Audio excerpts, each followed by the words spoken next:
Justice Shekhar Yadav, इस नाम से आप परिचित होंगे। ये इलाहाबाद हाईकोर्ट के जस्टिस हैं और इनके ऊपर विश्व हिंदू परिषद के कार्यक्रम में मुसलमानों को निशाना बनाकर टिप्पणी करने का आरोप है। टिप्पणी पर हुई काफी आलोचना और कंट्रोवर्सी के बाद भी ये अपने बयान पर कायम है। जस्टिस शेखर ने इलाहाबाद हाईकोर्ट के मुख्य न्यायाधीश को एक पत्र लिखा है।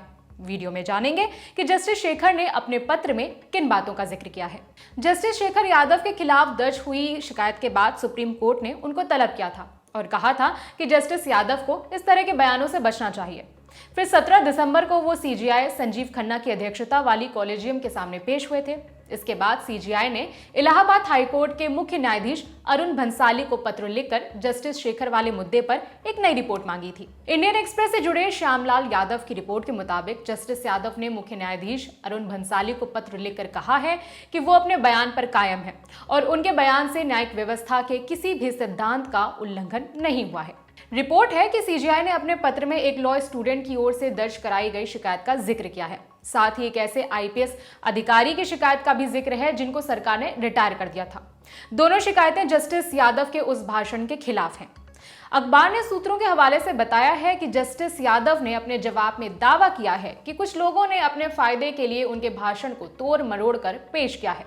उन्होंने आगे कहा कि उनके जैसे ज्यूडिशरी के सदस्य सार्वजनिक रूप से अपना बचाव नहीं कर पाते हैं, इसीलिए ज्यूडिशरी में उनके सीनियर्स की ओर से उन्हें संरक्षण मिलना चाहिए।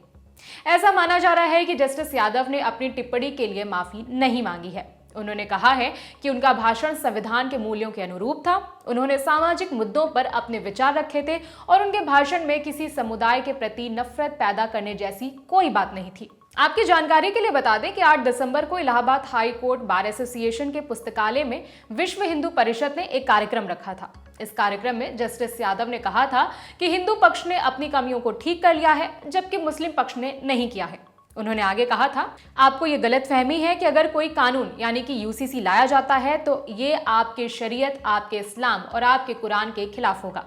लेकिन मैं एक और बात कहना चाहता हूं, चाहे वो आपका पर्सनल लॉ हो, हमारा हिंदू कानून हो, आपकी कुरान हो या फिर हमारी गीता हो, जैसा कि मैंने कहा कि हमने अपनी प्रथाओं में मौजूद कमियों पर गौर किया है। कमियां थी, दुरुस्त कर लिया है। छुआछूत, सती, जौहर, कन्या भ्रूण हत्या, हमने इन सभी मामलों पर गौर किया है। फिर आप इस कानून को खत्म क्यों कर रहे हैं? जब आपकी पहली पत्नी मौजूद है तो आप 3 पत्नियां रख सकते हैं, उसकी सहमति के बिना। इसे स्वीकार नहीं किया जा सकता।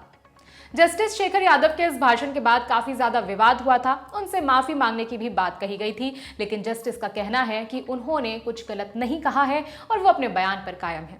जस्टिस के लिखे पत्र पर आपकी क्या राय है? कमेंट करके बताएं। खबर को लिखा है हमारे साथी रवि सुमन ने। मेरा नाम है विभावरी। देखते रहिए दी ललन टॉप। शुक्रिया।